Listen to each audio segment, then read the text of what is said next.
इतिहास में कई अनसुलझी घटनाएं हैं जिनका जवाब नहीं मिलता। लोग लगातार गायब होते हैं और फिर नहीं मिलते। अजीब कलाकृतियां ऐसी जगह मिलती हैं जहां उनका होना नहीं चाहिए। लोग सदियों से अज्ञात जीवों की झलकियां और आसमान में दिखने वाली रहस्यमय रोशनियां देख रहे हैं जिनका अब तक कोई स्पष्टीकरण नहीं मिला। मार्च 2023 में मेटल डिटेक्टरिस्ट ग्लेन मैनिंग दक्षिण इंग्लैंड के नॉर्थ कॉट्सवोल्ड में रैली में थे जब उन्हें कुछ खास और अप्रत्याशित मिला। उनके मेटल डिटेक्टर ने बीप किया। खुदाई करने पर सतह से 1 इंच नीचे 2 अजीब तलवारें मिली। इन वस्तुओं की सूचना पोर्टेबल एंटिक्विटीज स्कीम को दी गई, जिसने उनका विश्लेषण और संरक्षण किया। जल्दी ही यह निर्धारित कर लिया गया कि ये दोनों कलाकृतियां सिर्फ कुछ साल पहले की भूली बिसरी जंग लगी तलवारें नहीं थी।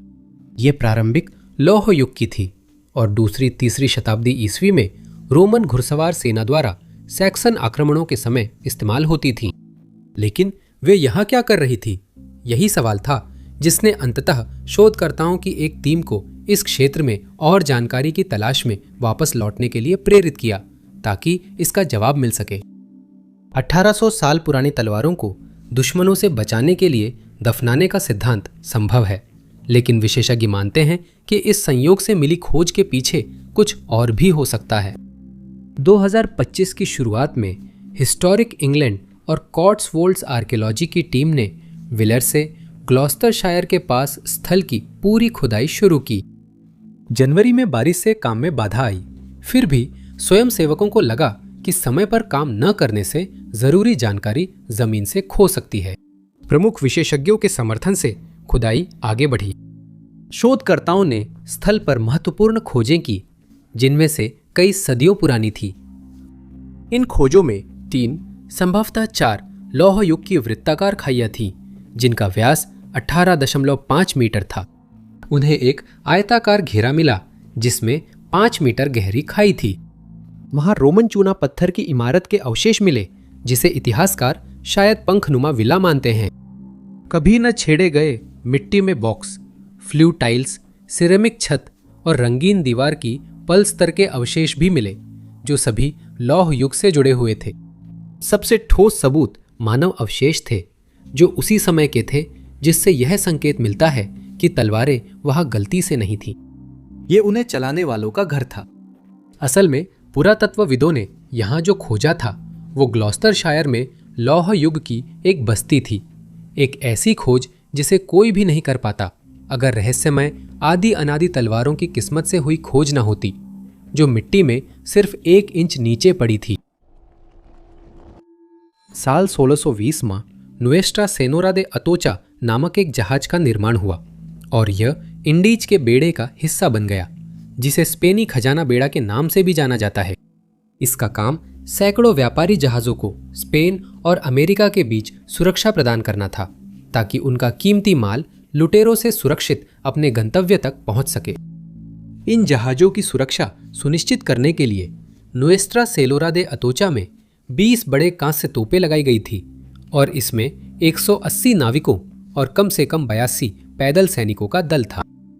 इसने आखिरी बार 6 सितंबर 1622 को समुद्र यात्रा शुरू की थी। ये पेरू कीमती चीजों से भरा था और जल्दी ही कार्टाजेना में इंडीज के बेड़े से मिला। कीमती सामान जहाज के कार्गो में लादा गया, लेकिन बेड़े की स्पेन रवाना होने में कई वजहों से देरी हुई, जिनमें खराब मौसम भी था। जब आखिरकार 28 जहाज रवाना हुए तो उन्होंने सबसे पहले हवाना में बंदरगाह पर रुककर 5 सितंबर की सुबह स्पेन के लिए रवाना हुए। उनका रास्ता फ्लोरिडा कीज तक गया, लेकिन 6 सितंबर को तूफान के कारण जहाज़ों को मैक्सिको की खाड़ी लौटना पड़ा।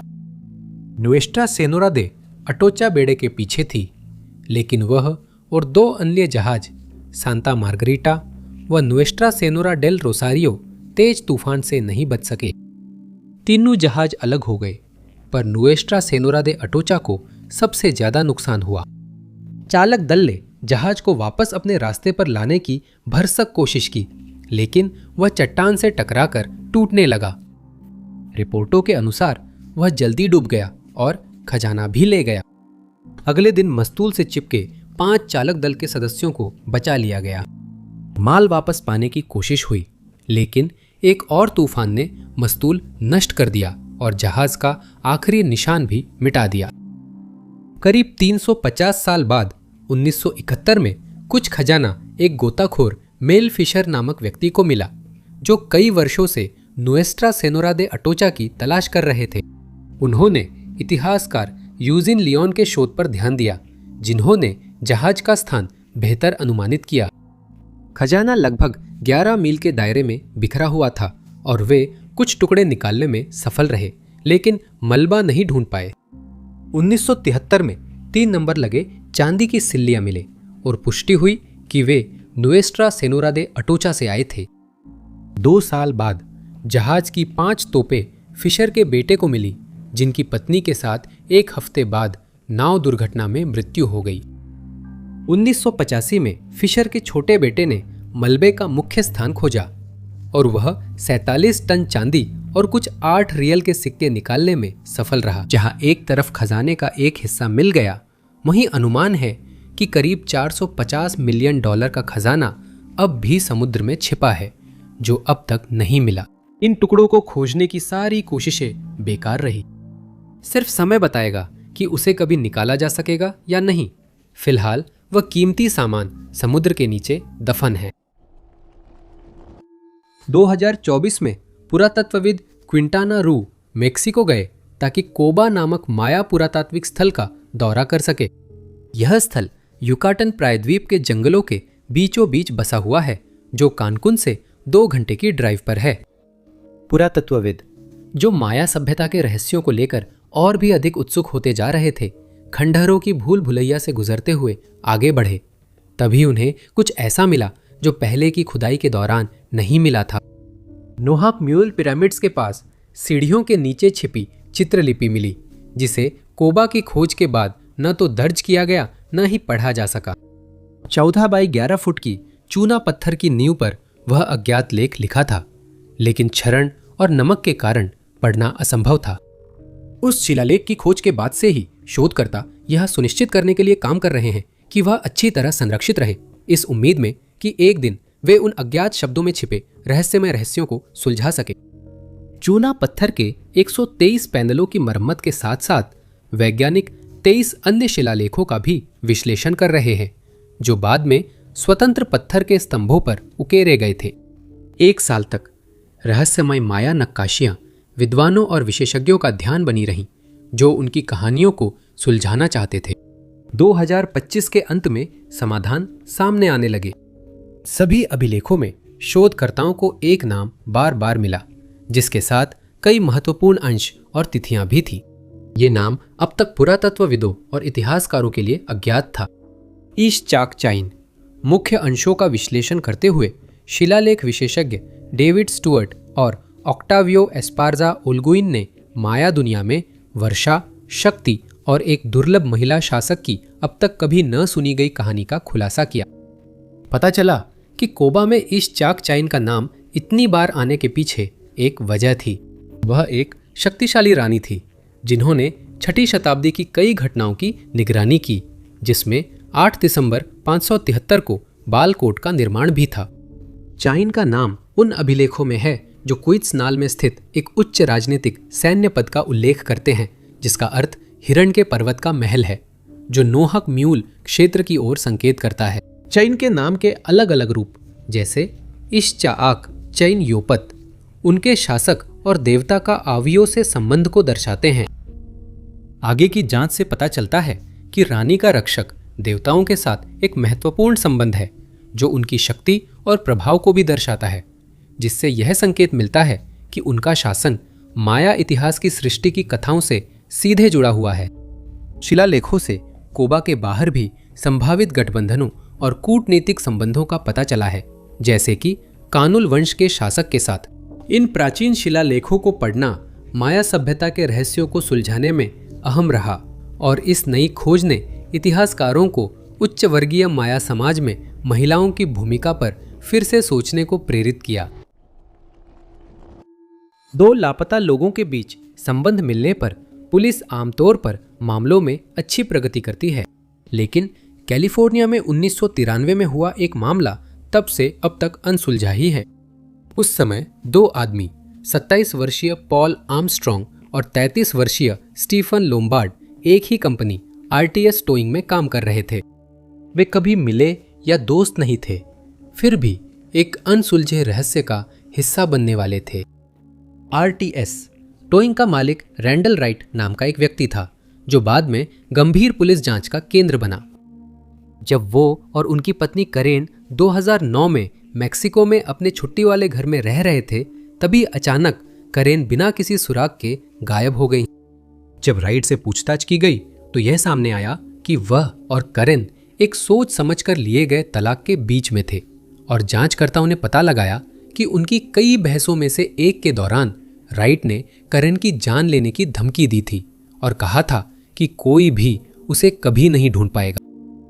महीनों की जांच और काफी तलाश के बावजूद करेन कभी नहीं मिली और आज तक लापता है। इसीलिए कई लोग मानते हैं कि वह करेन और अपने 2 कर्मचारियों की गुमशुदगी में शामिल था। पॉल और स्टीफन दोनों ही RTS टोइंग में टो ट्रक ड्राइवर के रूप में काम करते थे और दोनों ही एक ही दिन 17 दिसंबर 1993 को लापता हो गए थे। पॉल को आखिरी बार उसकी गर्लफ्रेंड ने सुबह 7:45 बजे अपनी शिफ्ट के लिए निकलने से पहले देखा था। 1 घंटे बाद जब पॉल से संपर्क नहीं हुआ तो उसका भाई उसके घर गया और देखा कि घर खाली था, लेकिन पॉल का बटुआ अंदर था। यह बहुत अजीब माना गया क्योंकि वह अपना बटुआ काम पर जरूर ले जाता, और उसके भाई ने बताया कि पॉल की चलने फिरने की क्षमता सीमित थी क्योंकि उसे ऐसी चोट लगी थी जिसके कारण उसे बैसाखी का इस्तेमाल करना पड़ता था। सिर्फ 2 घंटे बाद स्टीफन के भी लापता होने की खबर आई। उसे आखिरी बार कंपनी के मुख्यालय में देखा गया था क्योंकि वह अपनी तनख्वाह लेने वहां गया था। तलाशी में उसका ट्रक केमार्ट स्टोर की पार्किंग में लावारिस मिली। जब जांचकर्ताओं ने घटनास्थल की जांच की तो उन्होंने पाया कि ट्रक अनलॉक छोड़ दिया गया था और चाबी इग्निशन में लगी हुई थी, जो स्टीफन आमतौर पर कभी नहीं करता था। खिड़कियां नीचे थी और उसकी कॉफी ट्रक के डैशबोर्ड पर रखी थी। ये बात उसके परिवार को अजीब लगी और एक जांच शुरू की गई। पुलिस ने पता किया कि दोनों लापता लोगों ने RTS टो पर दावे किए थे।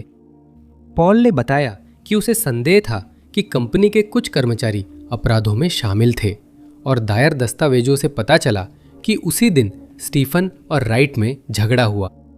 फिर पता चला कि राइट ने दिन में 4 घंटे के लिए दुकान बंद की और उस वक्त कोई नहीं जानता था कि वो कहाँ था।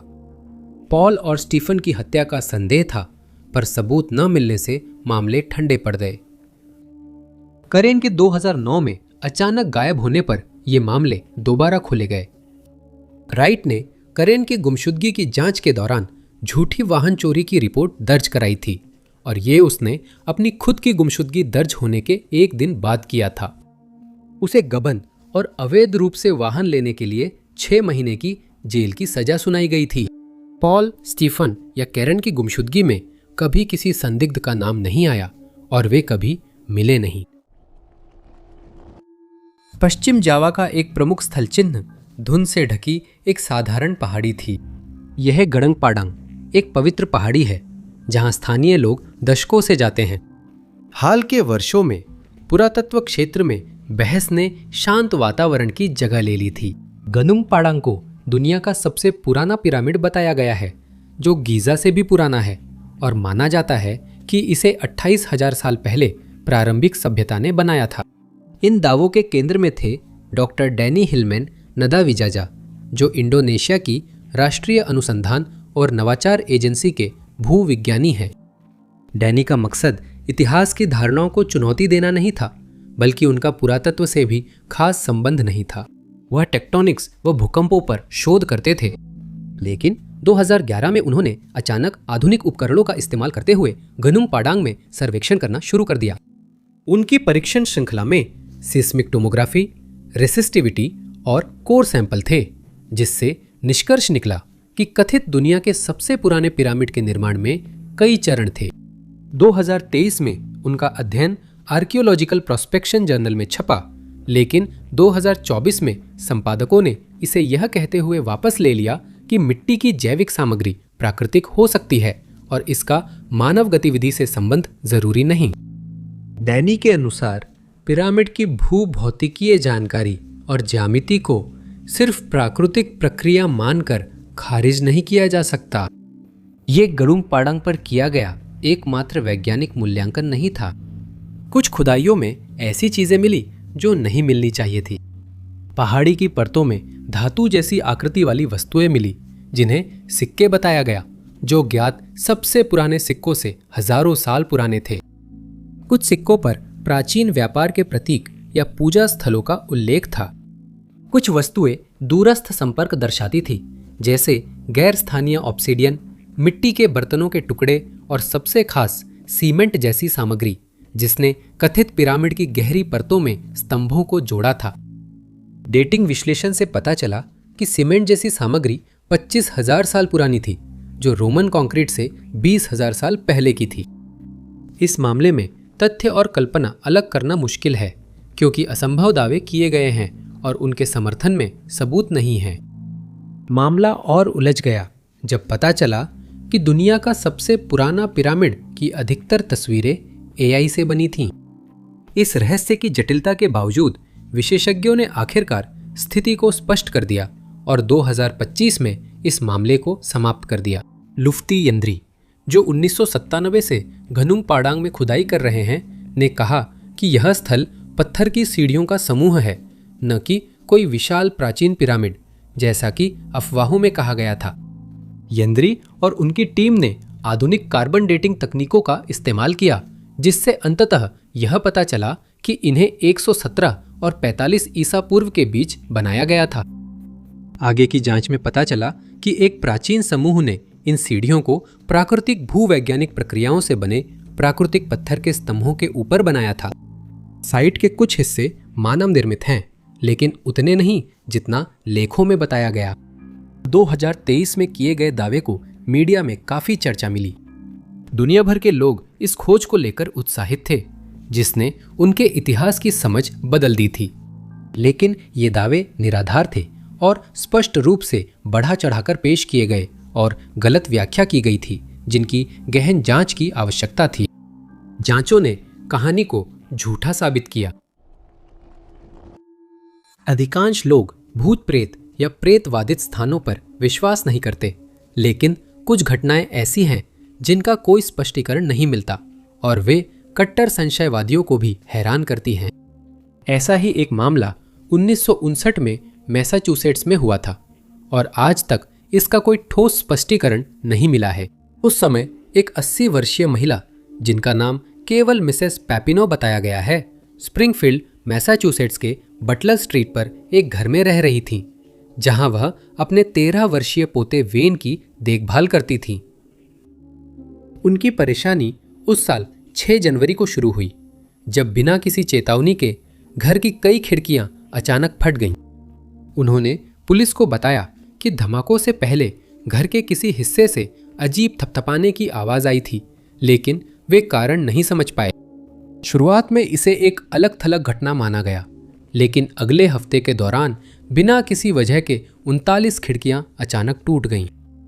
एक बार मिसेस पापिनो के सामने एक खिड़की फट गई थी और वो लगभग घायल हो जाती, लेकिन वो इस घटना से सुरक्षित बच निकली। जांचकर्ताओं ने घर की तलाशी ली, पर अजीब घटनाओं का कारण नेला और अपराध न होने से वे कुछ नहीं कर सके। जब एक कांच लगाने वाला टूटी हुई खिड़कियों को बदलने आया, तो वह यह देखकर हैरान रह गया कि लगभग सारा कांच घर के अंदर पड़ा हुआ था। इसका मतलब था कि उन्हें तोड़ने वाली ताकत बाहर से आई थी। उसने पाया कि खिड़कियों पर जोरदार ताकत का असर हुआ था, जिससे कांच अंदर की ओर धकेला गया। उसने टूटी खिड़कियों को मोटे कांच से बदलवाया, लेकिन कुछ दिनों बाद वह भी टूट गया और उसे फिर बुलाया गया। पुलिस की असमर्थता के कारण पैरानॉर्मल जांचकर्ता जॉन सी पार्कर ने जांच का फैसला किया। उसने देखा कि कुछ खिड़कियों के पास फटने से पहले तापमान तेजी से गिरा और उसने इसके लिए पोल्टरगाइस्ट को जिम्मेदार ठहराया। पुलिस ने पहले सोचा कि वेन जिम्मेदार है, क्योंकि वह केमिस्ट्री सेट से खेल रहा था, लेकिन जब पता चला कि उसके प्रयोग से इतनी क्षति नहीं हो सकती, तो यह थ्योरी खारिज कर दी गई। उस साल 13 जनवरी को आखिरी घटना की रिपोर्ट की गई थी, जिसके बाद घर सामान्य हो गया।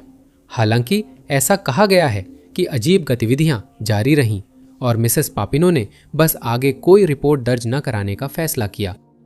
सालों में कुछ थ्योरीज सामने आई हैं, जिनमें एक गुजरते ट्रक को जिम्मेदार ठहराया गया, या ये कहा गया कि खिड़कियां छोटे छोटे भूकंपों की वजह से टूटीं। लेकिन इनमें से कोई भी थ्योरी कभी साबित नहीं हो सकी और बटलर स्ट्रीट के रहस्य का असली कारण आज भी अज्ञात है। 15 सितंबर 1886 की बात है, जब 144 फुट लंबा F J King schooner Lake Michigan में लोहे के अयस्क से भरे कार्गो के साथ जा रहा था। ये 1867 में इसी उद्देश्य से बना था। यात्रा के दौरान अचानक तूफान से जहाज क्षतिग्रस्त हो गया और उसमें रिसाव हो गया।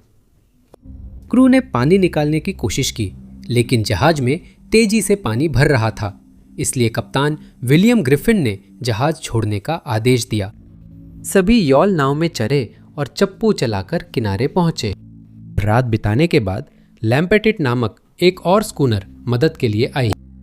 राहत जहाज पर सुबह उन्होंने देखा कि एफजे किंग का अगला हिस्सा मिशिगन झील में डूब गया और फिर कभी नहीं दिखा, या कम से कम हमें ऐसा ही लगा। कई दशकों से लापता जहाज की कहानी जहाज़ों के मलबे में दिलचस्पी रखने वालों को आकर्षित कर रही है। कई लोगों ने डूबे जहाज को खोजने की कोशिश की, उस विशाल झील तक गए, गहराई में गोता लगाया, सोनार चलाया, लेकिन अंत में खाली हाथ लौटे।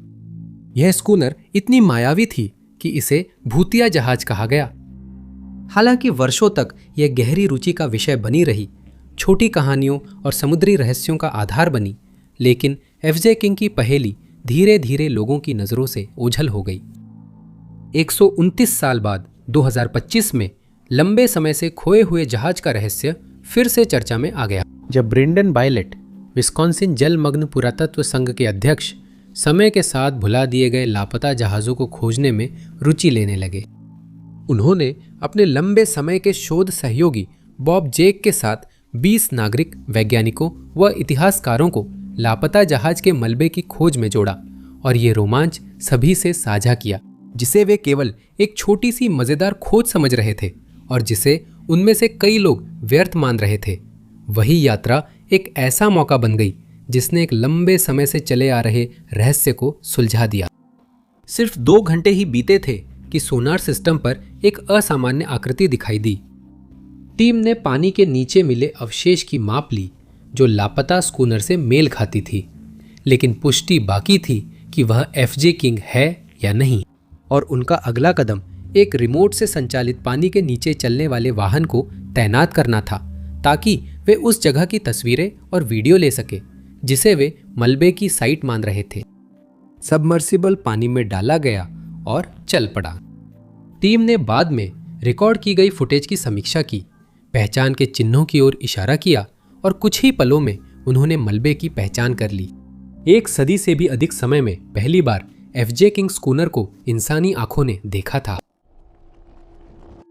एक जहाज जिसे फाउस्टो कहा जाता था और कुछ स्रोतों में उसे एल फाउस्टो भी कहा गया है, वह एक लंबे समय से चले आ रहे रहस्य का विषय है, जिसने कई दशकों से शोधकर्ताओं को हैरान कर रखा है और कभी भी कोई विश्वसनीय जवाब नहीं मिल पाया है। यह रहस्य 20 जुलाई 1968 को शुरू हुआ, जब फाउस्टो के चालक दल ने जहाज पर सवार हुए। उनमें मिगुएल अकोस्टा हर्नांदेज और 2 भाई रामोन व एलिबर्टो हर्नांदेज शामिल थे, जो सभी रिश्तेदार थे। वे एल हिएरो और ला पाल्मा के बीच नाव चलाने की योजना बना रहे थे, जो कैनरी द्वीप समूह में है। लेकिन एल हिएरो के लास पंटास से रवाना होने से पहले उनके पास 27 वर्षीय जूलियो गार्सिया पिनो आए। पिनो एल हिएरो में काम करते थे, लेकिन उन्होंने पूछा कि क्या वह उनके साथ लास पाल्मास की यात्रा पर जा सकते हैं, क्योंकि वह अपनी बीमार पड़ी बेटी से मिलना चाहते थे।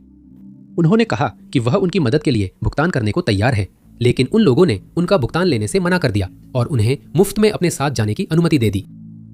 अगले दिन 21 जुलाई को वे सुबह 2:30 बजे रवाना हुए। उन्होंने 61 मील की यात्रा के लिए तैयारी की। उन्होंने योजना बनाई थी कि वे 2 लाइट हाउस को देखते हुए हमेशा की तरह रास्ता तय करेंगे और सुबह 10 बजे तक पहुंचने की उम्मीद थी। लेकिन जब वे नहीं पहुंचे तो जहाज के मालिक राफेल अकोस्टा को शक हुआ कि जहाज में खराबी है और उन्होंने दूसरी नाव से फाउस्टो की तलाश का आदेश दिया। वे लोग लौट आए और उन्होंने बताया कि उन्हें जहाज का कोई सुराग नहीं मिला।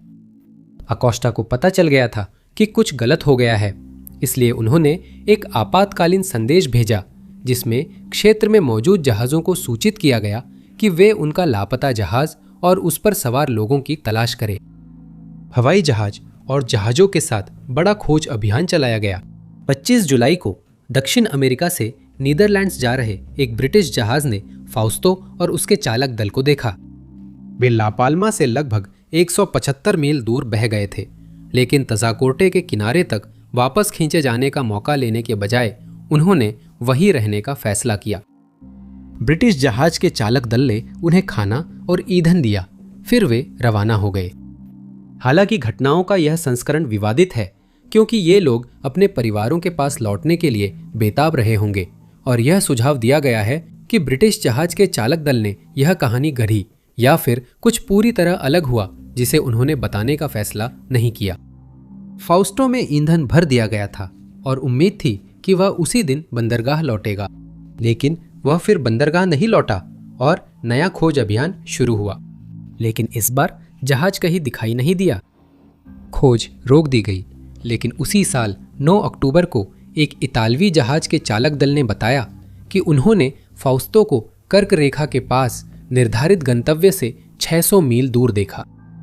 सिर्फ जूलियो पिनो, वो पिता जो अपनी बेटी से मिलने जा रहे थे, मिले, लेकिन वे मृत मिले और उनके हाथ में ट्रांजिस्टर रेडियो था जिसे उन्होंने शायद मदद के लिए इस्तेमाल करने की कोशिश की थी। इतालवी चालक दल ने जहाज को खींचकर सुरक्षित जगह ले जाने का निर्णय लिया और वे वेनेजुएला की ओर बढ़ने लगे। लेकिन रात के दौरान टोइंग केबल टूट गई और फाउस्टो जल्दी ही समुद्र की गहराई में डूब गया। इन घटनाओं को समझाने के लिए कई सिद्धांत सामने रखे गए हैं, लेकिन कोई भी सिद्ध नहीं हो पाया है। कुछ लोग मानते हैं कि फाउस्टो में खराबी आई और वह खुले समुद्र में बह गया। कुछ लोगों का मानना है कि जहाज पर कुछ अवैध हो रहा था या उन्होंने किसी अन्य जहाज पर अपराध देख लिया था जिससे उन्हें भागना पड़ा। इस मामले में हैरानी का कारण जूलियो की नोटबुक में लिखी एक नोट थी। ये पत्र उसकी पत्नी के नाम था जिसमें लिखा था, कभी किसी को मत बताना कि मेरे साथ क्या हुआ। भगवान ने मेरे लिए यही किस्मत चाही थी। मैं तुमसे प्यार करता हूं।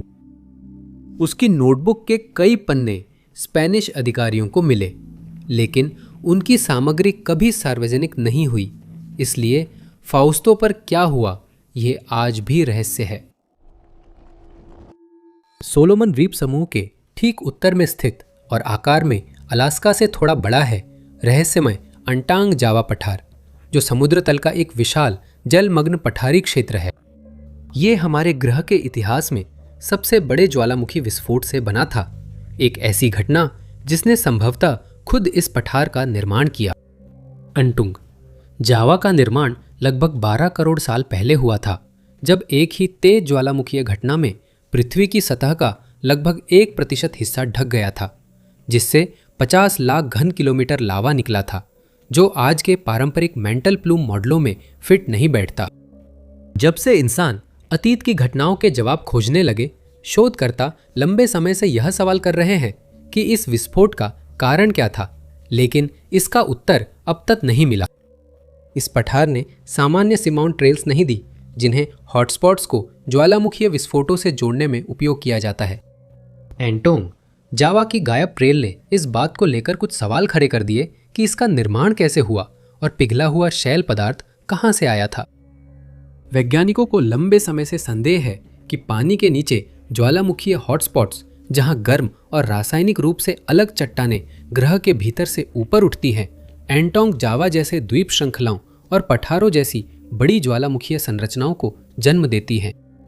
टेक्टोनिक प्लेटें प्लूम्स के ऊपर से गुजरते हुए पिघली चट्टान ज्वालामुखियों की श्रृंखला बनाता है, जो स्रोत से दूर होने पर पुरानी हो जाती है। यही वह श्रृंखला है जो पठार से गायब है। टेक्टोनिक प्लेटों की गतियों के model Louisville, seamount chain और हवाई एम्परर जैसी ज्वालामुखीय श्रृंखलाओं पर आधारित हैं, जिनमें उम्र की प्रगति और कई मिलियन वर्षों के दौरान हुए बदलाव स्पष्ट दिखते हैं। लेकिन ये मॉडल सिर्फ पिछले 80 मिलियन वर्षों पर ही आधारित है।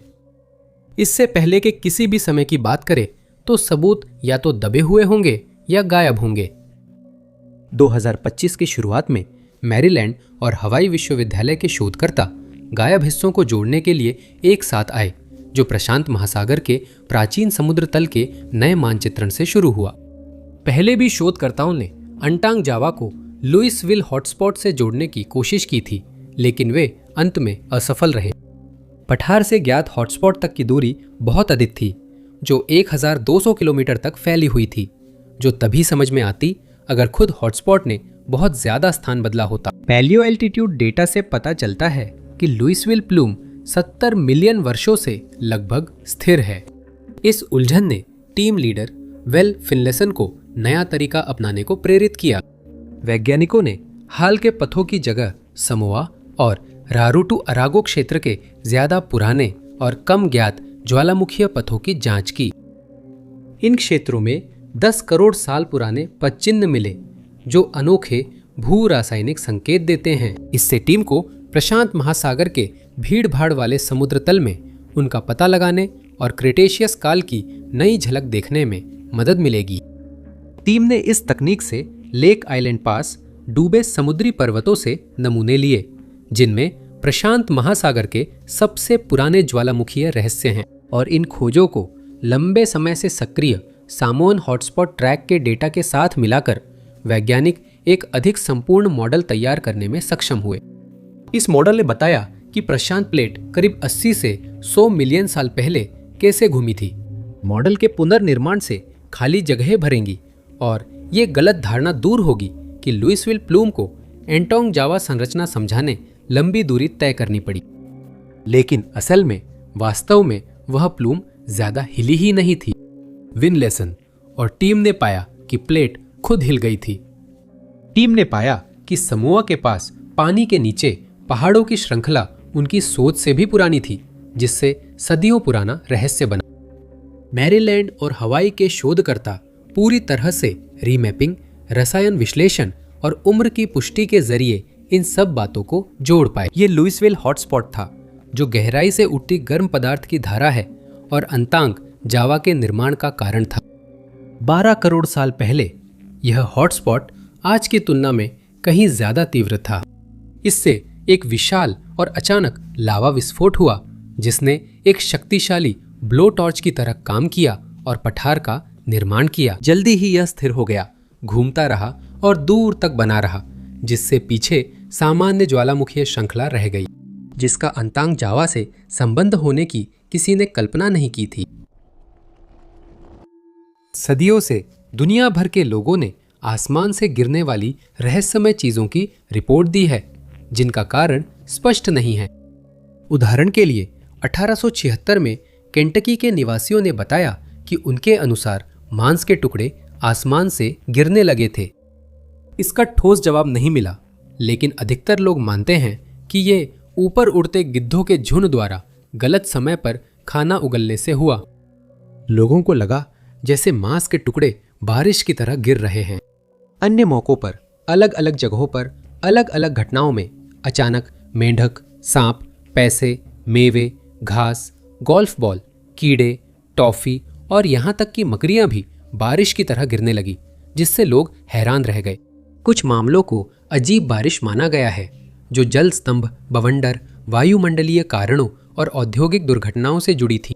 लेकिन ऐसा ही एक मामला इंग्लैंड के साउथहैम्पटन शहर में 1979 में हुआ था, जो आज तक अनसुलझा है। उस साल 12 फरवरी को साउथहैम्पटन के एक निवासी रोलैंड मूडी ने अपने कंजर्वेटरी के पास से गुजरती एक अजीब सी सनसनाहट की आवाज़ सुनी। उसे इसका कोई कारण समझ नहीं आया, लेकिन उसने इस पर ज़्यादा ध्यान नहीं दिया और अपने दिन के बाकी कामों में लग गया। लेकिन लगभग ठीक 1 घंटे बाद उसने वही आवाज़ फिर से सुनी और इस बार उसकी जिज्ञासा बढ़ गई। वह बाहर गया और कंजर्वेटरी की ओर देखा। जो उसने देखा उसने उसे उलझन में डाल दिया। इमारत की छत सरसों और क्रेस के बीजों से ढकी थी, जिन पर एक अजीब जेली जैसा पदार्थ लगा था जिसे वह पहचान नहीं पाया। बाद में उसे याद आया कि वह पदार्थ उसकी उंगलियों से चिपक गया था। उसकी हैरानी की बात थी कि उस दिन बीज कुछ और घंटों तक गिरते रहे और जल्दी ही उसका घर सरसों और क्रेस की खुशबू से भर गया। उसने बीज इकट्ठा करने का फैसला किया और करीब 8 बाल्टियां भर ली, जिसके बाद उसने उन्हें अपने बगीचे में बो दिया। बीज अंकुरित हुए और उसने पौधों की कटाई की, पर बीज कहां से आए, यह रहस्य अब भी अनसुलझा रहा। उसने पड़ोसी से बात की, जिन्होंने बताया कि पिछले साल उनके साथ भी ऐसा हुआ था। उन्होंने करीब 12 महीने तक पौधों को हटाने की कोशिश की, लेकिन वजह नहीं जान पाई। अगले दिन रहस्य और भी गहरा गया जब रोलैंड के घर और उनके 2 पड़ोसियों के घरों पर एक और अजीब बारिश हुई। इस बार उसमें मक्का, मटर, हरीकोट, बीन्स और चौड़े सेम थे। अजीब ये था कि सिर्फ उन्हीं 3 घरों पर बीजों की बारिश हुई, जबकि बाहर की फुटपाथ बिल्कुल साफ थी। दूसरी बार बीजों की बारिश होने के बाद उन्होंने पुलिस को सूचना देने का फैसला किया, लेकिन वे बीजों की बारिश का स्रोत पता नहीं लगा सके। आज तक इस घटना की कभी कोई व्याख्या नहीं हो पाई है, ठीक वैसे ही जैसे दुनिया भर के अन्य देशों में हुई ऐसी कई घटनाओं की भी नहीं हो पाई। इनमें से कई घटनाओं में गिरे हुए सामानों को रोटियों या स्ट्यू जैसे खाने में भी इस्तेमाल किया गया है। 70 साल पहले अंतरिक्ष के विशाल विस्तार ने खगोलविदों के सामने एक नया रहस्य रखा। जैसे ही उन्हें मौका मिला, मानवता ने हमारे ग्रह से बाहर जीवन के रहस्यों को जानने की कोशिश शुरू कर दी। आसमान में चमकती सफेद चीजें क्या है और चांद ऐसा क्यों दिखता है, ये सवाल अनदेखा नहीं किए जा सकते थे। जवाबों की तलाश में वैज्ञानिकों को हमारे वायुमंडल की सीमाओं के बाहर रहस्य ही मिले। कॉस्मिक रेनी रहस्य नामक रहस्य 7 दशकों तक वैज्ञानिकों और शोधकर्ताओं के लिए खगोल भौतिकी की पहेली बना रहा। यह पहेली पृथ्वी पर उच्च ऊर्जा, कॉस्मिक किरणों की अचानक और अज्ञात गिरावट से जुड़ी थी। इनकी ऊर्जा लगभग 3-4 पेटा इलेक्ट्रॉन वोल्ट थी, जो सर्न के लार्ज हैड्रॉन कोलाइडर द्वारा उत्पन्न कणों की ऊर्जा से 300 गुना ज्यादा थी।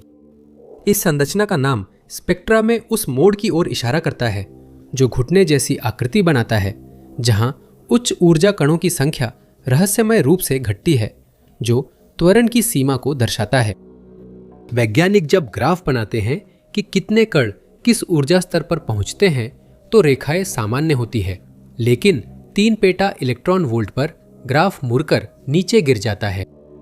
कई दशकों से वैज्ञानिक इसी सवाल पर सोच रहे हैं। कॉस्मिक रेन और संरचना और कारण क्या है? 2025 में दुनिया भर के शोधकर्ताओं ने फिर इस सवाल का जवाब ढूंढा और इस बार उन्हें जवाब मिल गया। चीन के large hadron high altitude air shower observatory के डेटा का उपयोग करके खगोल भौतिकविदों और खगोलविदों ने उस दशक पुराने रहस्य का संभावित जवाब खोज लिया। उन्होंने 5 माइक्रो क्वासारों से उत्सर्जित अल्ट्रा हाई एनर्जी गामा किरणें खोजी। ये ऐसे ब्लैक होल से संचालित होते हैं जिनका द्रव्यमान सूर्य से 3 से 15 गुना अधिक है। ये सिस्टम साथी तारों से पदार्थ खींचते हैं और लगभग प्रकाश की गति से जेट्स निकालते हैं। खगोल भौतिकविदों ने पाया कि गामा किरणों के लिए जिम्मेदार ब्रह्मांडीय किरणों ने 10 पेटा इलेक्ट्रॉन वोल्ट से ज्यादा ऊर्जा पाई, जो नी क्षेत्र से भी आगे हैं। वैज्ञानिकों ने पहले माना था कि सुपरनोवा अवशेष जैसे ज्ञात ब्रह्मांडीय किरण स्रोत इतनी ऊंची ऊर्जा तक नहीं पहुंच सकते, न तो अवलोकनों में और न ही सिद्धांततः। नी क्षेत्र की सटीक जांच के लिए शोधकर्ताओं को प्रोटॉन, नाभिक और हीलियम जैसी ब्रह्मांडीय किरणों की ऊर्जा स्पेक्ट्रा मापनी होगी। वायुमंडल उनकी पहचान गड़बड़ा देता है, जिससे यह पता लगाना लगभग असंभव हो जाता है कि कौन सी किरण कौन सी है। लासो की मल्टी पैरामीटर माप सुविधा ने टीम को जरूरी नमूने इकट्ठा करने और प्रोटॉन ऊर्जा स्पेक्ट्रम का मानचित्रण कर एक खास उच्च ऊर्जा घटक उजागर करने में सक्षम बनाया। यह खोज दिखाती है कि आकाशगंगा में कई तरह के ब्रह्मांडीय त्वरक हैं, जो कणों को अलग अलग सीमाओं तक उच्च ऊर्जा देने में सक्षम हैं। वैज्ञानिकों के अनुसार नी उस अधिकतम ऊर्जा को दर्शाती है जिस तक अब पहचाने जा चुके उस घटक के लिए जिम्मेदार ब्रह्मांडीय स्रोत पहुंचते हैं। 2025 में हुई क्रांतिकारी शोध ने इस 70 साल पुराने रहस्य का अंत कर दिया, यह पुष्टि करते हुए कि ब्लैक होल और माइक्रो क्वासार से निकलने वाली शक्तिशाली जेट्स ही नी के लिए जिम्मेदार घटक है जो इस संरचना के मुख्य इंजन के रूप में कार्य करते हैं। ऐसा बहुत कम होता है कि किसी को गिरफ्तार किया जाए और सालों बाद भी पुलिस उसकी पहचान को लेकर उलझन में रहे, जबकि वो अब भी हिरासत में है। जितना अजीब ये सुनने में लगता है, ठीक ऐसा ही एक मामला 2013 में टोरंटो कनाडा में सामने आया था। ये सब तब शुरू हुआ जब कनाडा की पुलिस को एक ब्लैक मनी घोटाले के बारे में पता चला जो मासूम लोगों की मेहनत की कमाई लूटने की कोशिश कर रहा था। इस तरह के घोटाले में बड़ी मात्रा में पैसे को छुपाने वाले एजेंट्स जैसे तेल, पाउडर या रंगों की मदद से सीमा सुरक्षा अधिकारियों की नजरों से बचाकर ले जाया जाता है। एक बार जब पैसा अपनी मंजिल तक पहुंच जाता है तो उसे साफ करना पड़ता है और तभी यह घोटाला असर दिखाता है। भोले शिकारों की पहचान कर उन्हें दागदार नकदी की फोटो दिखाई जाती है और एडवांस पेमेंट लेकर गंदा पैसा देने का ऑफर दिया जाता है, जिसे एजेंट हटाने के लिए जरूरी केमिकल्स खरीदने में इस्तेमाल किया जाता है। अक्सर उन्हें नहीं पता होता कि जो नकदी दिखाई गई वो नकली होती है और ठग बाद में और भुगतान मांगते हैं, ये कहकर कि उन्हें और सफाई केमिकल्स चाहिए। ठग जितना संभव हो पैसा चुराकर गायब हो जाते हैं और फिर कभी नहीं दिखते, जिससे शिकार को गंभीर आर्थिक नुकसान होता है जो वह अक्सर पूरा नहीं कर पाता। 2013 में ऐसे ही एक शिकार ने ब्लैक मनी घोटाले में लगभग $5 लाख गंवा दिए और Toronto police financial crimes unit ने जांच शुरू की। पीड़ितों ने बताया कि 2012 में शुरू हुई इस प्रक्रिया में उन्होंने कम से कम 5 अलग अलग पुरुषों से बात की थी। वह अपनी एक संपत्ति बेचने की सोच रहे थे और उन लोगों ने दावा किया कि उनके पास नगद पैसे तैयार है, लेकिन उन्होंने यह भी जोड़ा कि वह पैसा उन्हें साउथ अफ्रीका से भेजा जाएगा और उसे खास केमिकल्स से साफ करना पड़ेगा। ठगी योजना के अनुसार चली और कुछ महीनों के दौरान पीड़ित ने जरूरी केमिकल्स खरीदने के लिए लगभग $4,50,000 चुका दिए। जब उन्हें एहसास हुआ कि उनके साथ ठगी हुई है तो उन्होंने पुलिस से संपर्क किया और जल्द ही पुलिस ने हरमन इमैनुअल फोकेम नाम के एक व्यक्ति को गिरफ्तार कर लिया। ये पता चला कि वह 2012 में क्यूबा से कनाडा आया था और उसके पास फ्रेंच पासपोर्ट था। उसे देश में 10 दिन रहना था, पर बुरी नीयत के कारण वो देश से गया ही नहीं। गिरफ्तारी के बाद उसने खुद को इंग्लैंड में काम करने वाला फ्रेंच नागरिक बताया, लेकिन कनाडा के अलावा कहीं मुकदमा चलाने से मना किया। शुरुआत में उसे लगा कि उसे देश निकाला मिलेगा, पर जब पुलिस को उसकी कहानी झूठी लगी तो वह हिरासत में ही रहा। किसी को नहीं पता था कि उसका असली नाम क्या है, इसलिए उसे ओंटारियो की एक अधिकतम सुरक्षा वाली जेल में भेज दिया गया, जबकि जांचकर्ता यह पता लगाने की कोशिश कर रहे थे कि वह कौन है। उसने अधिकारियों को अपने अतीत के बारे में कोई जानकारी देने से इनकार कर दिया और जितना ज्यादा समय वो जेल में बिताता गया उतना ही कम वो सहयोग करने के लिए तैयार था। फ्रांसीसी अधिकारियों ने बताया कि उसके पासपोर्ट पर नाम नकली था और शक था कि वह कैमरून से है। वहां जांचकर्ताओं को कोई मिला जिसने अपराधी की पहचान की और संदेह था कि उसका असली नाम बुआन इमैनुअल फाबियल था, जिसे कई बार अलग अलग अपराधों में गिरफ्तार किया गया था। उसकी उंगलियों के निशान कई ब्रिटिश, हैती और क्यूबा पासपोर्ट से मेल खाते हैं, जिससे माना जाता है कि वह असल में कैमरून का है। यह बात समझ में आती है कि यह अज्ञात व्यक्ति कनाडा की जेल में रहना क्यों पसंद करेगा, क्योंकि अगर उसे अपने देश में सजा पूरी करने के लिए निर्वासित किया जाता तो उसे कहीं ज्यादा कठोर परिस्थितियों का सामना करना पड़ता। कनाडाई सरकार इस मामले पर मीडिया से बात करने से इनकार करती है और ऐसा माना जाता है कि वे अभी भी उस व्यक्ति की पहचान करने की कोशिश कर रहे हैं, लेकिन चूंकि और कोई जानकारी उपलब्ध नहीं है, ये सब केवल अटकलें ही हैं और हरमन इमैनुअल फैंकन की असली पहचान अब भी एक रहस्य बनी हुई है। दक्षिण डेनमार्क के डेनिश द्वीप आल्स पर हर्ट स्प्रिंग दलदल में एक नाव के कंकाल अवशेष डूबे हुए थे। इसे 1880 के दशक में खोजा गया और 1920 के दशक में खुदाई हुई। जहां यह मिली उसी के आधार पर इसका नाम हर्ट स्प्रिंग बोट रखा गया, जो डेनमार्क के राष्ट्रीय संग्रहालय की जानकारी कार्ड में दर्ज है। इसके अलावा इसे उत्तरी यूरोप में अब तक खोजी गई सबसे पुरानी संरक्षित तख्तों से बनी जलयान होने का खिताब भी प्राप्त है। ऐसा माना जाता था कि यह नाव 2000 साल से भी पहले डूब गई थी और यह विश्वास किया जाता था कि योद्धाओं द्वारा द्वीप पर हमला करने के इरादे से इसी जहाज का इस्तेमाल किया गया था। हथियारों का संग्रह इसका संकेत था। डेक पर तलवारें, भाले, ढाले और कवच बिखरे हुए थे, जिससे यह संकेत मिलता है कि अगर यह सैन्य हमला था तो वह असफल रहा था। इतिहासकारों के अनुसार पूर्व रोमन लौह युग में अज्ञात आक्रमणकारियों ने ALS पर हमला किया, लेकिन स्थानीय लोगों ने उन्हें हरा दिया। इसके बाद जहाज को जानबूझकर दलदल में डुबोया गया, जो वहां की रस्म थी, और आभार के रूप में अर्पित किया गया। खुदाई के बाद दशकों तक शोध के बावजूद पुरातत्वविदों और इतिहासकारों के लिए यॉर्ड स्प्रिंग नाव की उत्पत्ति या उसमें सवार लोगों की पहचान करना संभव नहीं हो पाया। चूंकि जहाज ने शोधकर्ताओं को उसकी पहचान करने में कोई और सुराग नहीं दिया, वह एक भूले बिसरे समय की रहस्यमयी वस्तु बनकर रह गया और अंततः वह फिर से नजरों से ओझल हो गया। हालांकि 2025 में इस रहस्यमयी जहाज में नई रुचि जगी, जिससे वैज्ञानिकों को संग्रहित सामग्रियों पर दोबारा नजर डालने के लिए प्रेरित किया गया। खुदाई के बाद संग्रह में रखी गई वस्तुओं की कभी भी आधुनिक तकनीकों से जांच नहीं की गई थी। इन आधुनिक तरीकों से जांच किए जाने पर दशकों पुराना रहस्य लगभग तुरंत ही सुलझ गया। पिछले दिसंबर में जर्नल+1 में एक अध्ययन प्रकाशित हुआ, जिसमें नए प्रयासों और अंतिम उत्तर बताए गए। शोधकर्ताओं ने मुख्य रूप से उन टुकड़ों पर ध्यान दिया जो नाव के निर्माण का तरीका और समय बता सकते थे। इन टुकड़ों में से एक में वह सीलन शामिल था जिसका इस्तेमाल नाव को जल रोधक बनाने के लिए किया गया था। उन्होंने नाव के निर्माण से जुड़ी रस्सियों में भी खास दिलचस्पी ली। रेडियो कार्बन डेटिंग के अनुसार रस्सियों के आधार पर इस नाव की तारीख 4वीं या 3री शताब्दी ईसा पूर्व की ठहरती है। सीलेंट का रासायनिक विश्लेषण किया गया, जिसके नतीजे चौंकाने वाले थे।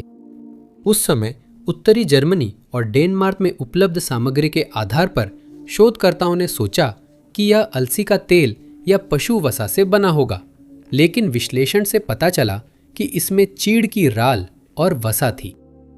हालांकि यह साधारण लगता है, इतिहासकारों ने 4वीं व 3री शताब्दी में इन क्षेत्रों में चीड़ के जंगल आम नहीं माने हैं। इस दुर्लभता के कारण प्राचीन समाजों ने इन सामग्रियों से ज्यादा जहाज या पोत नहीं बनाए होंगे। वे उपलब्ध संसाधनों का उपयोग करते जिसमें चीड़ नहीं था। बाल्टिक सागर के तट पर चीड़ के जंगल आम थे, जो पूर्व की ओर भी फैले थे। इससे लगता है कि हॉट स्प्रिंग नाव बाल्टिक क्षेत्र से आई थी और लंबा सफर तय कर ALS पहुंची। इस खोज से एक और निष्कर्ष निकला। शुरू में शोधकर्ताओं को लगा कि इसे डुबोने की घटना असफल छापा थी।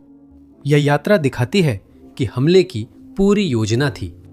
सावधानीपूर्वक मानचित्रण, समुद्री कौशल, संगठन। जैसे जैसे जांच बढ़ी, कई रहस्य सामने आए, जिसमें एक दुर्लभ खोज भी थी जो इस कालखंड में लगभग कभी नहीं मिलती। यह खोज एक आंशिक मानव उंगली का निशान था, जो तारकोल में दबा और संरक्षित था, संभवतः नाव के निर्माण या मरम्मत के दौरान गलती से छू जाने के कारण। यह उंगली का निशान प्राचीन योद्धाओं तक सीधा भौतिक प्रमाण प्रस्तुत करता है। नाव पर मिले हथियारों की और जांच करने पर भी कुछ शानदार सामने आया। हथियार, जिनमें से कई बेहतरीन हालत में थे और श्रेष्ठ सामग्री व कौशल से बनाए गए थे, यह संकेत देते हैं कि जहाज पर उच्च पदस्थ व्यक्ति मौजूद थे। ऐसा लगता है ये योद्धा श्रेणीबद्ध सैन्य इकाई थे। जहाज पर कम से कम 10 पुरुष अधिकारी और मुखिया थे। बाकी लोग भाले, ढाल व बर्छी के साथ सैनिक थे। हॉट स्प्रिंग बाल्टिक क्षेत्र की एक जटिल जलयान थी, जिसने असली समुद्री यात्रियों को वाइकिंग्स के समुद्र में उतरने से सदियों पहले समुद्र तक पहुंचाया। हाल ही में किए गए अध्ययन अब ये सुझाव देते हैं। प्राचीन मिस्र की कब्रें हमेशा रहस्य का स्रोत रही है, क्योंकि पुरातत्वविद अक्सर यह समझ नहीं पाते कि वे किसकी थीं। कई बार इनमें मिली कलाकृतियां भी उतनी ही रहस्यमयी होती हैं। यह बात कब्र 55 के मामले में बिल्कुल सही है, जिसे 6 जनवरी 1907 को राजाओं की घाटी में खोजा गया था। इसे पुरातत्वविदों की टीम ने थियोडोर डेविस के नेतृत्व में खोजा था और शुरुआत में ये अन्य कब्रों की तुलना में साधारण लगी थी।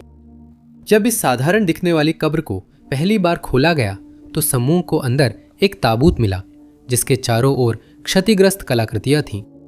राजाओं की घाटी में किसी खास की कब्र मिलने की उम्मीद थी, लेकिन जल्द ही साफ हो गया कि कोई यहां दफन व्यक्ति की यादें मिटाना चाहता था।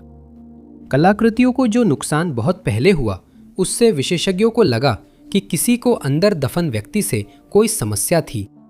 ऐसा लगता था कि यह कब्र एक महिला के लिए तैयार की गई थी, लेकिन सरकोफेगस के चेहरे को हटा दिया गया था और उसमें दाढ़ी जोड़ दी गई थी। दुर्भाग्यवश डेविस इतनी जल्दी में थे कि उन्होंने कब्र की खुदाई करते समय और भी ज्यादा नुकसान कर दिया। काम पूरा होते होते सिर्फ मम्मी की हड्डियां बची, जिससे पहचान नहीं हो पाई। साथ ही उन्होंने कई अजीब कलाकृतियों को नुकसान पहुंचाया और कई वस्तुओं की सूची नहीं बनाई। आधुनिक समय में यह निर्धारित किया गया है कि मम्मी अमरना काल से संबंधित है, जो कि कुछ मायनों में महत्वपूर्ण है। इसी दौरान फिरौन अखेनातेन ने मिस्र में कई देवताओं की जगह सूर्य देवता अतेन की पूजा शुरू की, जो अधिकतर लोगों को पसंद नहीं आई। उनके पुत्र तुतनखामुन ने इस विश्वास प्रणाली को पलट दिया, जिससे अतेन काल को मिस्र के इतिहास से हटा दिया गया। दुर्भाग्यवश जिन शिलालेखों पर कभी दफनाए गए व्यक्ति का नाम लिखा था, उन्हें बिगाड़ दिया गया था और अब ये शिलालेख पढ़े नहीं जा सकते। माना जाता है कि उनकी मृत्यु के सदियों बाद मजदूरों ने गलती से मकबरा खोजा और अतेन काल के प्रतीकों को देखकर मकबरे को बिगाड़ दिया ताकि मम्मी की पहचान न हो सके। फिर भी शोधकर्ता अवशेषों की पहचान की पूरी कोशिश कर रहे हैं और कुछ सिद्धांत भी दिए हैं। कुछ लोगों का मानना है कि यह मकबरा रानी ताया के लिए बना था, क्योंकि मकबरे में मिली कुछ कलाकृतियों पर उनका नाम पाया गया था। सार्कोफेगस में दाढ़ी जोड़ने के बाद भी डेविस ने तय किया कि वह मम्मी असल में महिला थी। 1898 में एक और मकबरा मिला जिसमें रानी के दफन होने की बात मानी जाती है। दूसरे मकबरे में मिले बालों के डीएनए से पुष्टि हुई कि रानी ताया पहले मकबरे में दफन नहीं थी, जिससे शोधकर्ताओं को फिर से शुरुआत करनी पड़ी। दूसरा सिद्धांत है कि ये अवशेष काया अखेनातेन की दूसरी पत्नी के थे। इस सिद्धांत के अनुसार मकबरे में महिला के सिर वाले 2 कैनोपिक जार मिले, जिन पर शोधकर्ताओं का मानना था कि उसकी विशिष्ट हेयर स्टाइल दर्शाई गई है। लेकिन आधुनिक शोध से पता चला है कि ये अवशेष पुरुष के हैं, इसलिए ये मम्मी काया नहीं हो सकती। संभावना है कि ये अवशेष या तो अखेनातेन के हैं या उनके उत्तराधिकारी स्मेनकार के, जिनकी जानकारी बहुत कम है। मम्मी की पहचान अभी अज्ञात है, लेकिन आगे शोध से शायद हम जान सकेंगे कि वे कौन है।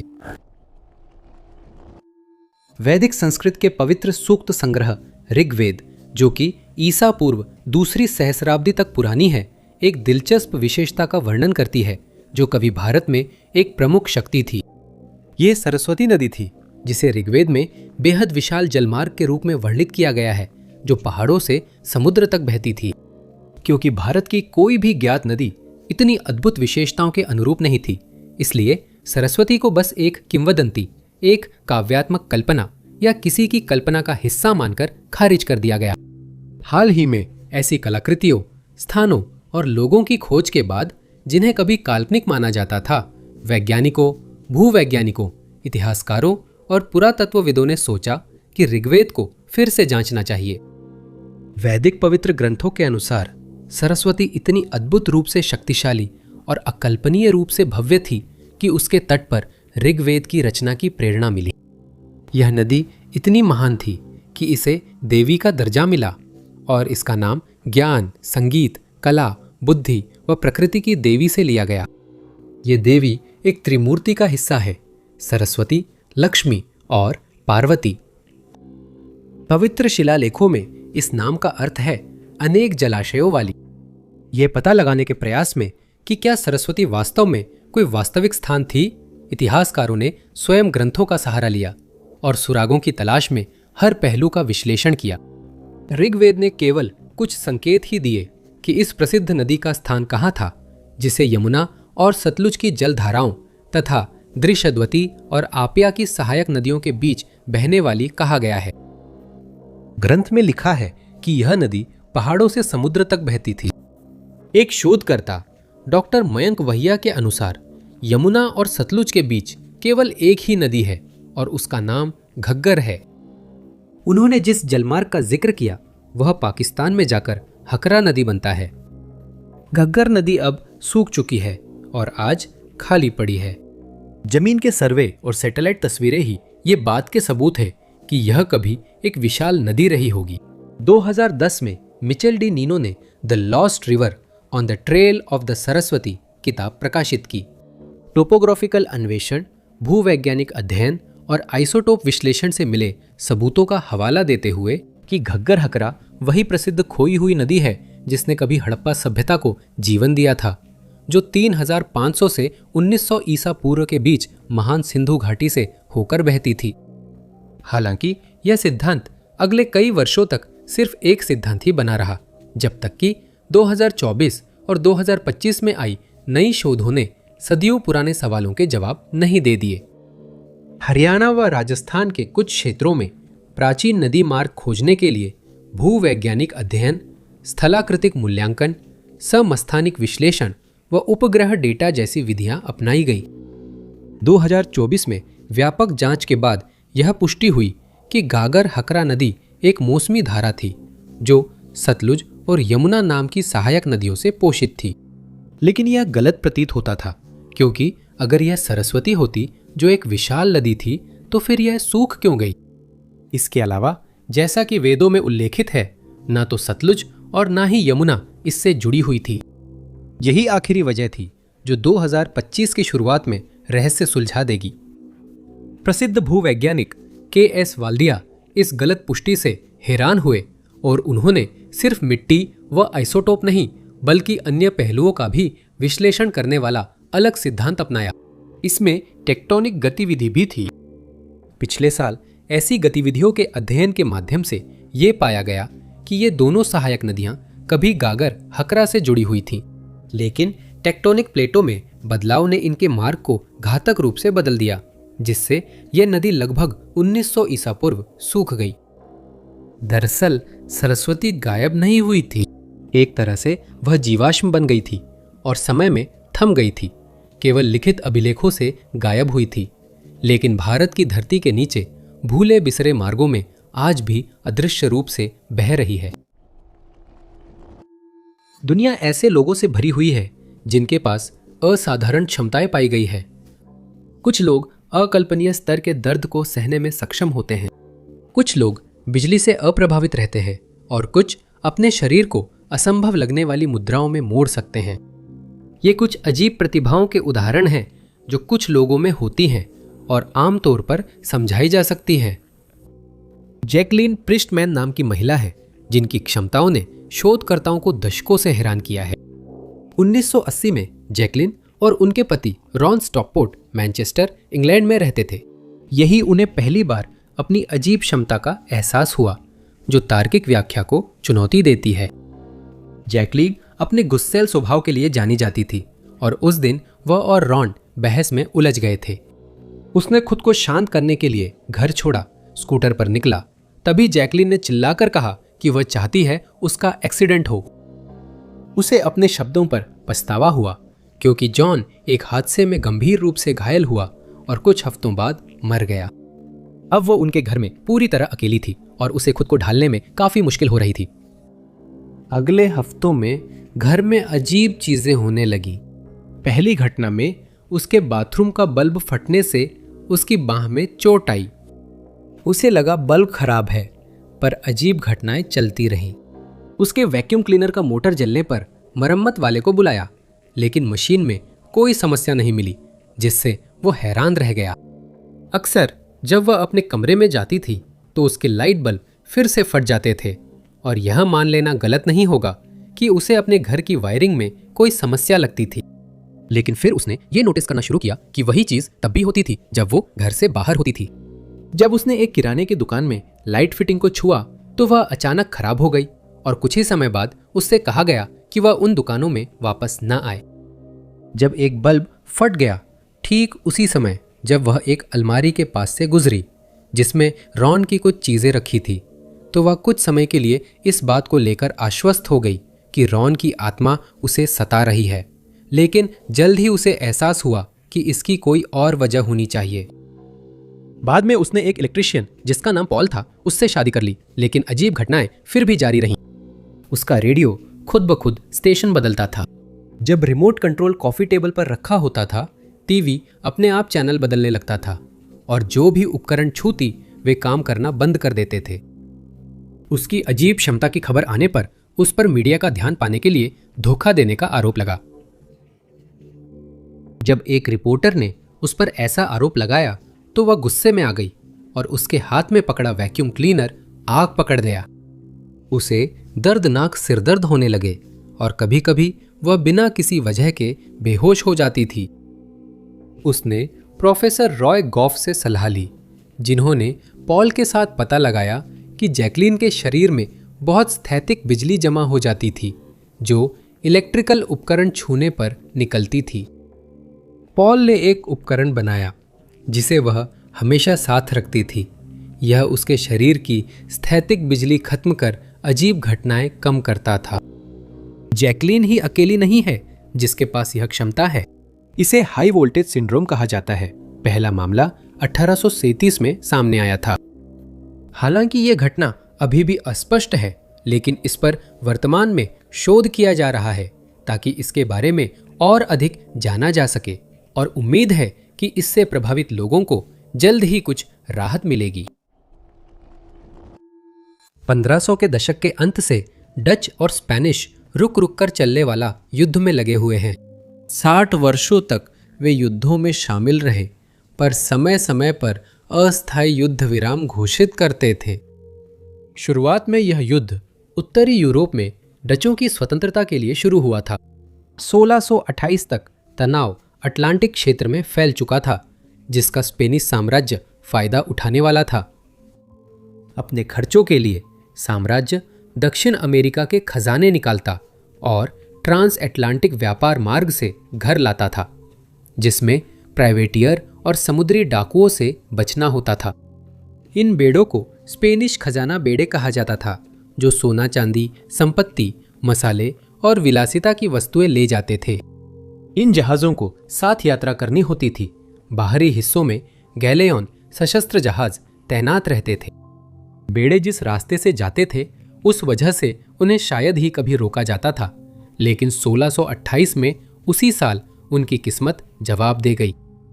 व्यवस्थित खुफिया और जहाज़ों की आवाजाही के पैटर्न व पकड़े गए केबिन बॉय से जबरन लिए गए इकबालिया बयानों से पीट हाइन, डच वेस्ट इंडिया कंपनी के निदेशक को खजाने के बेड़ों और उनके उद्देश्य की जानकारी मिली। हाइन ने अपने 30 जहाज़ों का बेड़ा कैरेबियन भेजा ताकि वह खजाने से भरे बेड़ों में से एक को पकड़ सके। कैरेबियन में मौजूद स्पेनियों को मंशा पता चल गई तो उन्होंने जहाज़ों को कार्टाजेना और वेरा क्रूज बंदरगाहों में खतरा टलने तक रोकने का फैसला किया। ये रणनीति तब असफल हुई जब हाइन ने बेड़े का हिस्सा वापस बुलाया, जिसे स्पेनिश ने उसकी पूरी ताकत समझा। पानी में कोई दुश्मन जहाज न मानकर स्पेनिश खजाना बेड़ा रवाना हुआ, जिससे डचों को इतिहास की सबसे बड़ी जीतों में से एक मिली।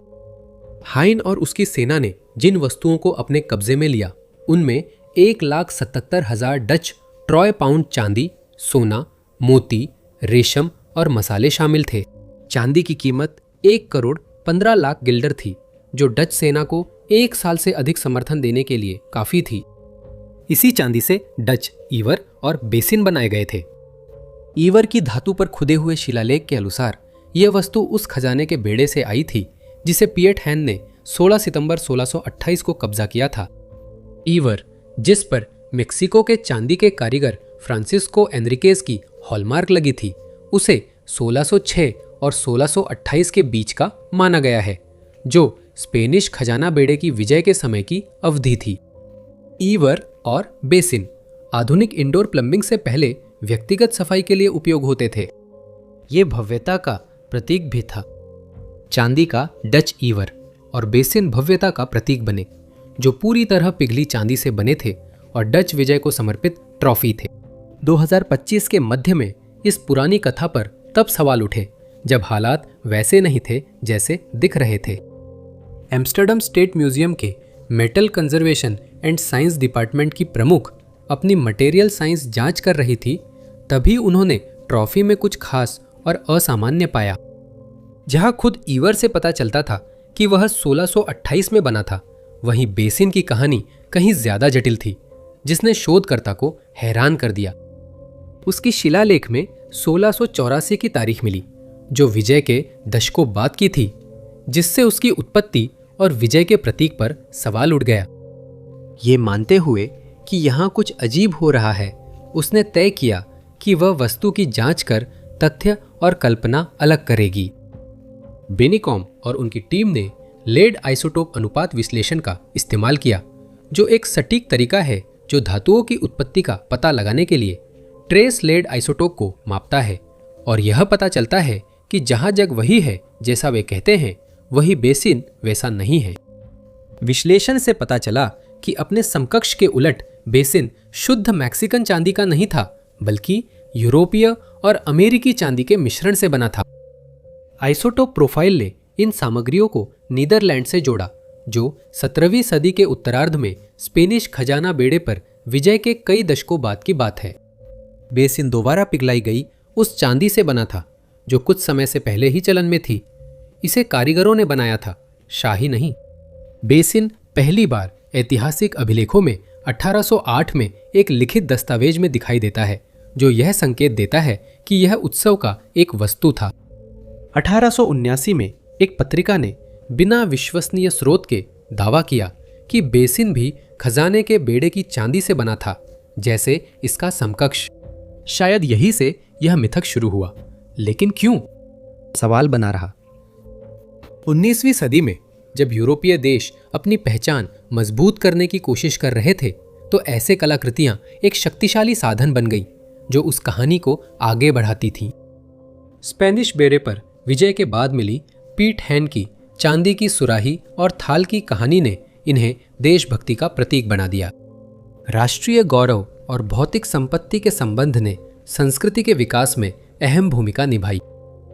2025 में यह पता चला कि जहां सुराही समुद्री विजय का अवशेष है, वही थाल ऐसा नहीं है, और वह एक ट्रॉफी से अधिक एक श्रद्धांजलि के रूप में काम करता है। 48 साल की जनीना फ्रेडी गोंजाल्वेस के परिवार को उनकी चिंता है, क्योंकि उन्होंने मार्च 2025 में आखिरी बार संपर्क किया था और अब तक उनकी जगह की कोई खास जानकारी नहीं मिली है। जनीना एलिजाबेथ न्यू जर्सी से हैं। उनके बेटे एडवार्डो ने बताया कि उन्होंने मार्च की शुरुआत में ही मां से आखिरी बार बात की थी। उन्होंने यह भी बताया कि उनकी मां का गायब होना बहुत ही अजीब है, क्योंकि उन्होंने कहा था कि वह 3 साल बाद पहली बार ब्राजील जाने को लेकर बहुत उत्साहित थी, लेकिन फिर वह अचानक बिना किसी वजह के गायब हो गई। यह ज्ञात है कि वो एलिजाबेथ और न्यूयॉर्क दोनों जगहों पर पर्सनल ट्रेनर के रूप में काम करती थीं। वो ब्राजील से है, लेकिन कोविड महामारी में उन्होंने अमेरिका में बसने का निर्णय लिया। इसके बाद उन्होंने कासा नोवा ग्रिल में बारटेंडर और अन्य जगहों पर एक्सोटिक डांसर के रूप में काम किया। 3 साल उस इलाके में रहते हुए वह अमेरिकी नागरिक बनी और पर्सनल ट्रेनर की नई नौकरी शुरू करने के कुछ ही समय बाद ब्रेंडन ट्रेविसानो से शादी कर ली। वह और ब्रेंडन सिंह लाविस्टा अपार्टमेंट में साथ रह रहे थे और जनीना को आखिरी बार 10 मार्च को देखा गया था, जबकि उन्होंने उससे एक दिन पहले अपने एक क्लाइंट के साथ ट्रेनिंग सेशन पूरा किया था। एडवार्डो को जो बात अजीब लगती है वह यह है कि उन्हें अपार्टमेंट कॉम्प्लेक्स में अंदर जाते हुए देखा गया था, लेकिन ऐसा लगता है कि वह कभी बाहर नहीं आई। बिल्डिंग की तलाशी के बावजूद वह नहीं मिली और अब यूनियन काउंटी प्रोसिक्यूटर कार्यालय उनकी गुमशुदगी की जांच कर रहा है। ऐसा अनुमान लगाया गया है कि ब्रेंडन इस मामले में जांच के दायरे में हो सकते हैं, लेकिन अधिकारियों ने इस पर कोई टिप्पणी करने से इनकार कर दिया है, क्योंकि जांच अभी भी जारी है और वे अब तक इस मामले में हुई प्रगति के बारे में कोई जानकारी साझा करने से हिचक रहे हैं। कई दिनों तक मां से संपर्क न होने पर एडुआर्डो चिंतित होकर उन्हें खोजने अमेरिका आ गए। उन्होंने 10 दिन तक मां को खोजने की पूरी कोशिश की, लेकिन जब वे और पुलिस असफल रहे तो उन्हें सारी चीजों के साथ ब्राजील लौटना पड़ा। अब पता चला है कि उन्होंने ब्रेंडन से रिश्ता तोड़ने का फैसला किया, क्योंकि ब्रेंडन पहले से लिंडहर्स्ट की एक महिला से शादीशुदा है और उसी महिला से उसकी एक बेटी भी है। ब्रेंडन ने बताया कि जानिना अपार्टमेंट छोड़कर गई और तब से संपर्क नहीं किया। जानिना की एक दोस्त ने बताया कि उसने 10 मार्च को उनसे टेक्स्ट के जरिए बात की थी, लेकिन उसके बाद जानिना ने अचानक जवाब देना बंद कर दिया। उसने ब्रेंडन से संपर्क किया पर उसका फोन बंद था। कुछ दिन बाद उसने जवाब दिया कि उसे नहीं पता वो कहां हो सकती है। जब उसी दोस्त ने गुमशुदगी की रिपोर्ट दर्ज कराई और पुलिस अपार्टमेंट पर पहुंची तो ब्रेंडन ने अपने वकील की मौजूदगी के बिना कोई भी सवाल का जवाब देने से इनकार कर दिया। उसका फोन और ट्रक जब्त किए गए हैं ताकि सुराग मिल सके, लेकिन अभी तक नहीं पता कि कुछ उपयोगी मिला या नहीं। यूनियन काउंटी क्राइम स्टॉपर्स द्वारा किसी भी व्यक्ति को $10,000 का इनाम दिया जा रहा है जो पुलिस को ऐसी जानकारी देगा जिससे जानिना का पता लगाया जा सके। अगर आपके पास ऐसी कोई जानकारी है और आप आगे आना चाहते हैं तो आपसे अनुरोध है कि यूनियन काउंटी प्रोसिक्यूटर के कार्यालय डिटेक्टिव स्कॉट शर्टॉफ से संपर्क करें। 83589162। आप यूनियन काउंटी क्राइम स्टॉपर्स को 90-865-484-77 पर कॉल करके गुमनाम रूप से भी सूचना दे सकते हैं। होमर 18वीं सदी ईसा पूर्व के प्राचीन ग्रीक कवि थे जो अपनी कला में माहिर थे। आधुनिक इतिहासकार होमर की महाकाव्य रचनाओं को किंवदंती मानते हैं। हालांकि इन्हें पूरी तरह से काल्पनिक मिथक के रूप में नहीं देखा जाता, लेकिन यह सुझाव दिया गया कि ऐसी कहानियों में कुछ सच्चाई छुपी होती है। इसका अर्थ है कि कई संदर्भ बढ़ा चढ़ाकर या असत्य हो सकते हैं, खासकर जब उनके समर्थन में स्पष्ट प्रमाण न हो। होमर के समय और प्रारंभिक रोमन हेलेनिस्टिक काल में लोग ओडिसियस को असली मानकर उसकी पूजा करते थे, जबकि आज के इतिहासकार उसे पौराणिक पात्र मानते हैं। 19वीं सदी की शुरुआत में इथाका से निकली स्थानीय लोक कथाओं के माध्यम से हमें एक कथित स्थल की खोज के बारे में पता चलता है, जो बाद में अपनी प्रतीत होने वाली स्थिति से कहीं अधिक महत्वपूर्ण साबित हुआ। 8वीं सदी के बाद से इथाका के लोग ओडिसी के नायक को उत्तर में स्थित एक तरह के पवित्र स्थल पर श्रद्धांजलि देते थे। लोक कथाओं में ओडिसियस के महल को होमर का स्कूल कहा जाता था, जो 19वीं सदी के निवासियों और तीर्थयात्रियों द्वारा उस कथित स्थल की एक रोमांटिक व्याख्या थी। 19वीं सदी के बाद से इस क्षेत्र में महत्वपूर्ण बदलाव हुए और वहां उचित आधुनिक पुरातात्विक खुदाई नहीं हुई। इसके अस्तित्व या उद्देश्य पर विवाद रहा और किंवदंतियों में इसे होमर से जुड़ा विद्वतापूर्ण स्थान बताया गया। हालांकि जैसा हम बाद में जानेंगे, होमर का विद्यालय उससे कहीं बढ़कर था। प्राचीन साहित्य और इतिहास के विद्वान लंबे समय से होमर के विद्यालय के अस्तित्व पर बहस कर रहे हैं। उनका मानना था कि यह एक रोमांटिक कल्पना है जो कविता में वर्णित इथाका के भवन की व्याख्या करती है। इस बहस को और बढ़ावा दिया होमर के अस्तित्व पर पहले से ही उठ रहे सवालों ने, क्योंकि यह स्पष्ट रूप से पुष्टि नहीं हो पाई है कि इलियड और ओडिसी की रचना किसने, कब, कहां और किन परिस्थितियों में की थी। इस रहस्य में उठाए गए सवाल, होमर का स्कूल था या नहीं और उसका उद्देश्य क्या था। 2025 में पुरातत्वविदों और इतिहासकारों को निर्णायक सबूत मिलेंगे जिससे इस रहस्य पर अंतिम फैसला हो सकेगा, जिसने लंबे समय से समुदाय को परेशान किया था। स्थल की नई खुदाई में कई चढ़ावे, छोटे कांस्य की मूर्तियां, मिट्टी के बर्तन और अब तक का सबसे पुष्टिकारक प्रमाण मिला, एक टाइल जिस पर यूनानी भाषा में ओडिसियस का नाम लिखा हुआ है। इन कलाकृतियों ने वे जरूरी कड़ियां प्रदान की जिनकी इतिहासकारों को स्थल की पहचान की पुष्टि के लिए आवश्यकता थी। इसका नाम बदलकर ओडिसियस का महल रखा गया, जो कोई शिक्षण स्थल नहीं बल्कि एक नायक की पवित्र भूमि थी। ये पूजा केंद्र था जहां यात्री व निवासी ओडिसियस के लिए उपहार चढ़ाते थे, जो ओडिसी के नायक थे। प्राचीन यूनानी यहाँ प्रार्थना, उपहार और धार्मिक अनुष्ठान उस व्यक्ति के सम्मान में करते थे जिसने देवताओं को चकमा दिया था। धीरे धीरे लेकिन निश्चित रूप से आधुनिक समाज यह समझने लगा है कि सिर्फ इसलिए कि कोई चीज़ किसी किताब, कविता, कहानी या किंवदंती में लिखी है, इसका मतलब यह नहीं कि वह अपने आप में एक मिथक है। जब कोई व्यक्ति लापता हो जाता है तो जांचकर्ता अक्सर यह जानने के लिए सबसे छोटे सुराग की तलाश में भटकते रहते हैं कि उसके साथ क्या हुआ, और कुछ मामलों में उन सुरागों के कारण मामला सुलझ भी जाता है। लेकिन कुछ मामलों में ठोस सुराग मिलने के बावजूद, जो हर लिहाज से लापता व्यक्ति के ठिकाने का रहस्य सुलझा सकते थे, मामला सालों तक बिना किसी समाधान के चलता रहता है। ऐसा ही मामला 2023 में 63 वर्षीय स्टुअर्ट विलिस के गायब होने का है, जो सेंट एल्बन्स, क्राइस्टचर्च, न्यूजीलैंड के रहने वाले हैं। उनके गायब होने की जांच में एक समस्या यह थी कि वह बहुत एकाकी जीवन जीते थे और इसी वजह से इलाके में रहने वाले किसी भी व्यक्ति को यह अंदाजा नहीं था कि उनके गायब होने से पहले उनकी क्या योजनाएं थीं।